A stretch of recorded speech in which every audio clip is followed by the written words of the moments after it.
Now, the constitutional lawyer and senior advocate of Nigeria, Mike Ozekhome, has called for the complete overhaul of Nigeria's 1999 constitution, arguing that no amount of amendment can fix what he described as a fundamentally flawed and illegitimate document.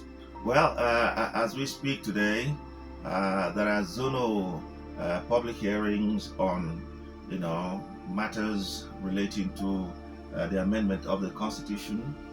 Many Nigerians who are in the know are shouting that it is shrouded in a bit of secrecy.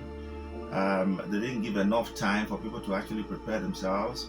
It is not, all encompassing in terms of letting both the poor, the rich, the literate, and the illiterate, as the case may be, if they so choose, to be part of it.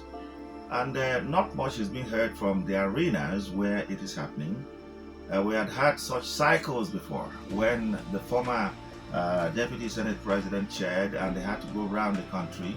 It fell flat like we had all other things, or most of other things we've seen before.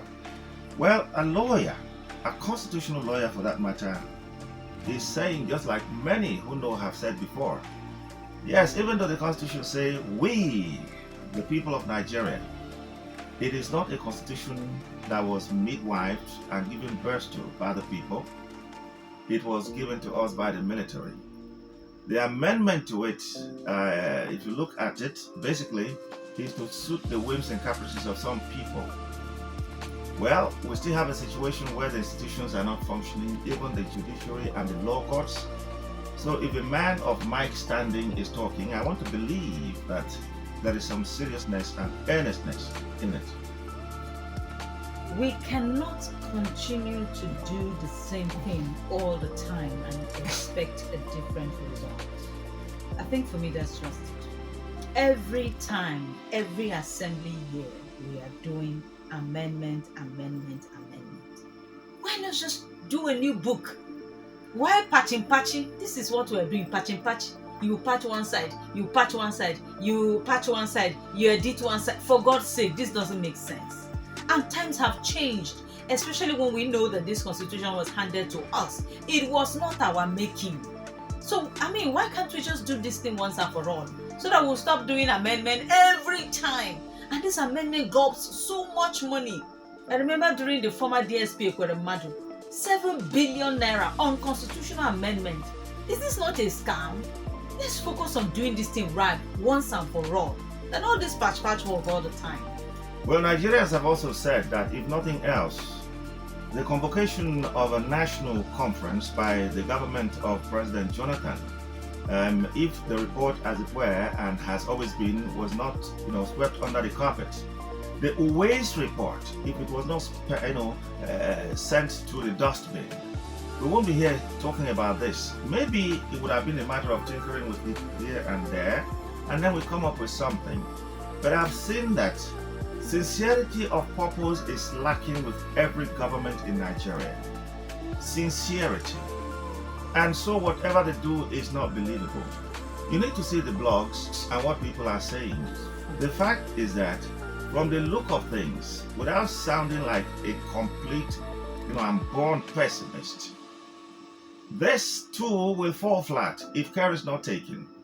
Because not many people who should be involved, the students, bodies, trade unions and all that, are they truly involved? If you go to Akwa Ibom, there is just one center which covers the South. If you go to the middle belt, you probably have one in Lafia or somewhere, covering the entire middle belt. And so how could people who honestly want to participate be able to deal with this? Can we go back to the archives, if at all they are still there? Look at what came off the national conference. Look at the waste report. Can we truly look at it? Maybe set up a panel devoid of political considerations, ethnic and tribal, considerations.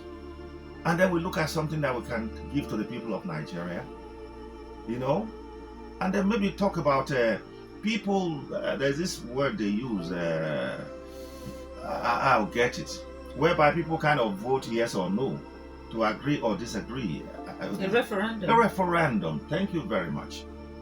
can we do so that we don't keep on wasting money and time? Every time. And I tell you, the nation is just floating. Because we've had, instances where people, because of their positions, refuse to respect the law of the land. That the Supreme Court would, give a ruling, and the government will say no to it. Today we're eulogizing President Buhari, late, God bless his soul. He disrespected the law of the land, even the Supreme Court.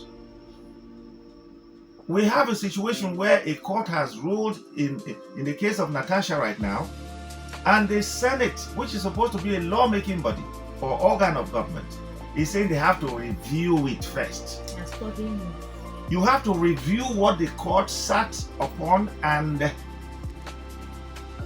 had given a ruling. You want to review? I'm not sure review is the right word. That was what he said. They will receive what is study now. Yeah, it's the same thing. It's about study is you made a judgment. Okay, let me see what are the parts of the judgment. When you say reviews, like that was the word of Adara Modu, Senator Adara Modu. That was the word he said.